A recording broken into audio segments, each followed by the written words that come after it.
wanted to step into rock music next, so I figured I'd do a song with just me and her and do it rock. So. Okay, now this Atlantis has the red carpet thing going on. Can you tell us about your style? Oh, well, my style, I call it hip rock because that's the style of music I do. So it's a little bit of hip hop and a little bit of rock.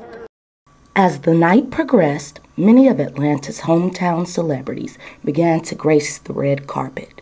I caught up with D-Rock of the Yin Yang Twins and Bone Crusher to find out what projects they have been working on. Right now we're working on a new album, and we just dropped a mixtape, but we're going to re-release it and put a couple of songs off the new album on now. That's why Kane couldn't make it tonight. You know, he didn't want to leave the studio. I said, but don't worry about it. I can hold it down for both of us. I'm like a one-man band. Yeah. Once that drops, where can people pick that up at? Everywhere. Hey, you can come get it from my house if you want to. You know, knock on the door, hey, you got some of them CDs for sale? I'm like, yeah, I got you. Now, you know, it's gonna be everywhere. Then, you know, after we get through dropping the Yin Yang new album, I got to let everybody know y'all be on the lookout for Kane's solo album. He gonna introduce y'all to Willie Sweets. Okay. You know, Willie Sweets in the street. And, you know, I have my little brothers, the musicians. They gonna drop their new album again. You know, we just trying to keep it moving. Keeping it all in the family. Yeah. So, how do you feel about Atlantis conference being going on here at your hometown of Atlanta? Hey, I like that. I like that. That's love. They have to show Atlanta some kind of love. You know, we've been putting it down for so long. They got to give us something. Yeah. That's why the BET Awards is in Atlanta. They got to give us something. That's all I'm saying. Just give us something. You know. Who were some of your role models or inspirations for the new album? Man, basically me, myself, and Kane. You know. Okay, and lastly, I hear that you have, you know, this contest thing coming up with your producers. Can you tell people how they can get enrolled in that? Oh, man, you know, it's just keep your eyes peeled. Go online. Like, you can go to our MySpace page and it'll link you over to it. It's like, hey, it's all or nothing. And they're going around, like, to different places. Like, we don't have the opportunity to travel with them because we be on the road. But they're going, like, everywhere. Like, because when I first heard about it, you know, it was like something, I was like, oh, yeah, it's cool. But then once we had started been going, like, everywhere, and they like, hey, man, I feel like I'm going to win. And you know what, man, I've been waiting to do it. So, you know, hey, that's right, yeah. I've been waiting to do a song with y'all, too. So whoever win. We're here with Bone Crusher out here at the Atlantis Music Conference. Can you tell us where you've been, what you've been working on? I've really been in my house, in my studio, just in coming up with the most greatest, most phenomenal, most fantastic album anyone's ever heard in their life. That's real talk. Okay, so you have a new project coming up. Yeah. Are you coming out with a new sound with that, or are you keeping the same energy that we know you from? No, it's going to be different, but it's still the same energy, same drive, same intensity, but it's got a little bit more message to it, got a lot more message to it about the economy and world issues and just things that need to be talked about in an entertainment way. Okay, with this different sound, who would you say were your role models and inspiration for it? Music was my inspiration for it. Just listening to the vibes of the world. Indeed. Oh, yeah. Indeed. How do you feel about Atlantis being here in Atlanta? What do you think about it? I mean, I think it's great, man. You know, Atlanta is the mecca of music right now, so it is what it is. So I definitely enjoying it, and seeing as I'm from Atlanta, it's the greatest feeling ever. Following the red carpet, the conference began a phenomenal party starting its 50th anniversary with a bang and preparing for many, many more to come. Be sure to stay tuned. There is more to come with Potpourri.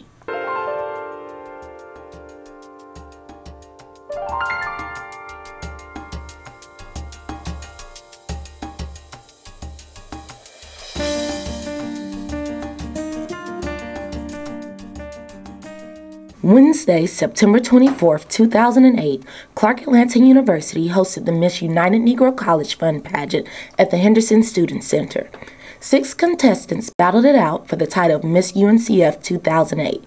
Graded by a panel of judges, the ladies put on a show for a packed house.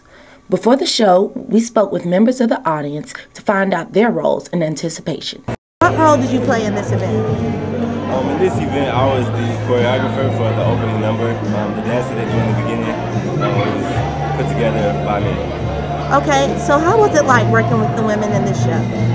It was very interesting. I had fun with it. I think they had fun with it. It was challenging for them and me because they are not dancers and they were doing, dancing choreography, and it was a little challenging for me having to be a little bit more patient with them since they are not dancers, and I'm not usually used to working with people who don't dance like on a professional level. But overall, it was interesting and it was fun. So how did you hear about the pageant here? Well, I heard about the pageant here because I was actually in the pageant last year, and my friend Summer is a contestant. So is that who you're here supporting? Yes, I am supporting Summer Jarvis. And why do you think Summer should win Miss UNCF? I think that Summer should be the next Miss UNCF because it is the second prize for Young Queen on campus.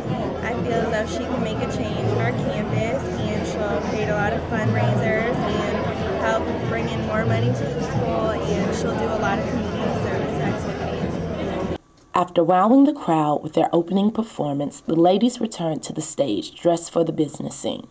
We took a moment to find out what characteristics the audience thought Miss UNCF should possess. Some of the characteristics would definitely be ladylike, one who has grace, one who is well-spoken, one who has great presentation as far as their outer appearance is concerned, one who has a greater personality, and one who embodies, I guess, a Negro, African-American woman.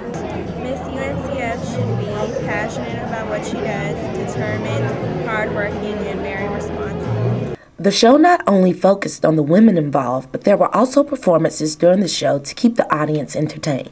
Whenever you're in trouble, won't you stand by me? Oh, stand by me, baby. Then it was time for the ladies to showcase their own talents. Here's a quick peek at the contestants' talents.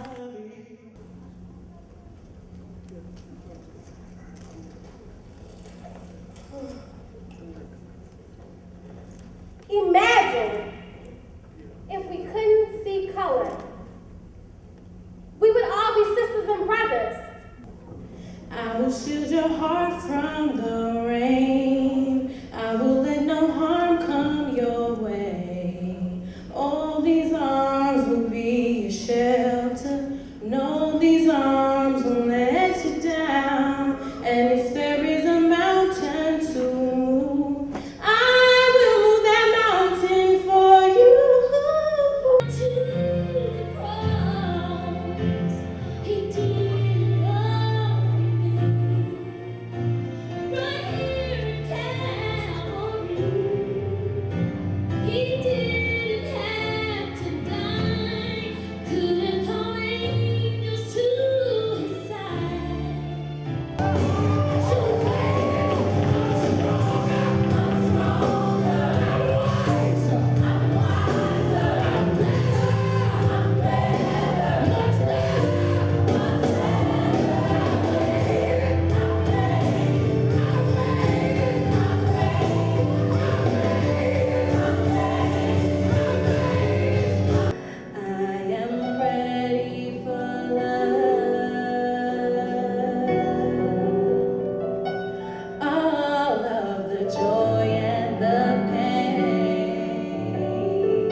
After showing off their talents, the ladies graced the stage in their evening wear.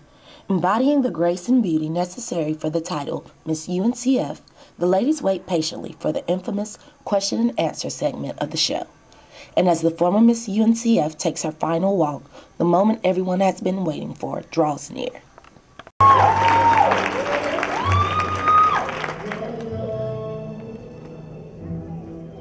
Second attendant to Miss United Negro College Fund 2008-2009 is Alicia Lachelle Lopez.